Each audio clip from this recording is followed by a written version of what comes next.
Hey everybody. So today we're jumping into one of my favorite books I've read recently, and it is Loving What Is by Byron Katies. It is absolutely fabulous because it changes the way you see everything in your world. She talks about that it is not the problem that causes us suffering, but the thinking about the problem. So we're going to kind of jump into a little bit of this and talking about what does that mean for us. So it allows us to let go of these shoulds or coulds. Like, it allows us to just be, to love wholeheartedly, to embrace this life that we have, to understand that the problems and challenges and weaknesses that are right at our fingertips is meant to be. It lets go of this control.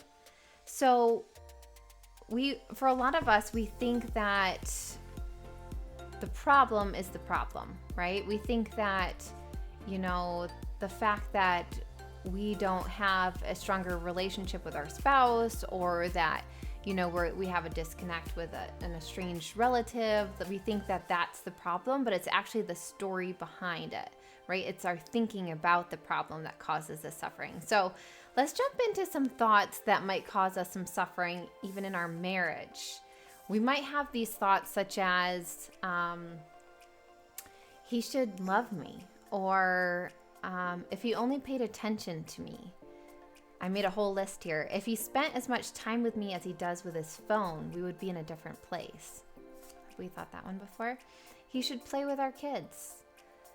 He never listens to me. He should tell me how he feels. We don't do things the same way.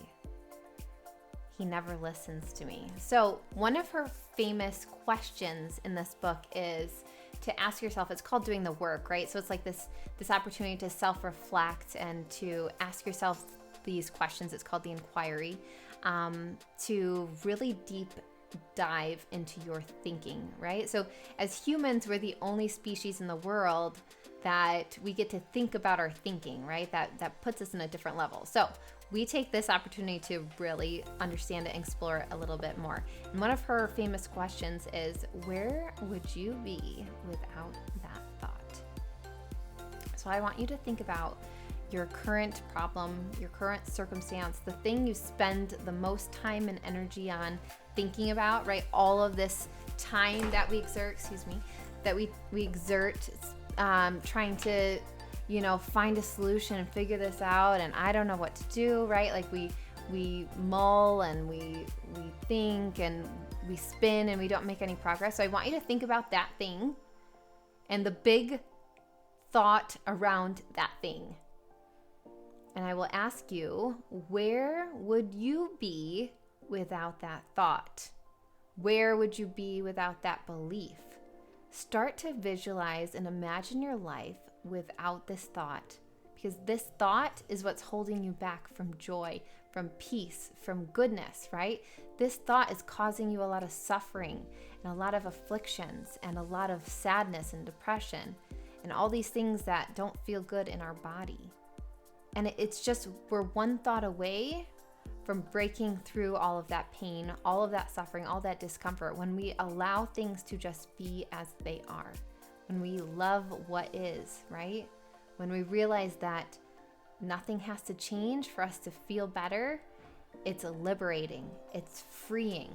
So I want to give you just one more quote from her before we end. So her words exactly are this: it's not the problem that causes our suffering, it's our thinking about the problem. I will leave you with that today. A short one today. Hope you guys enjoyed this. I'll see you next week.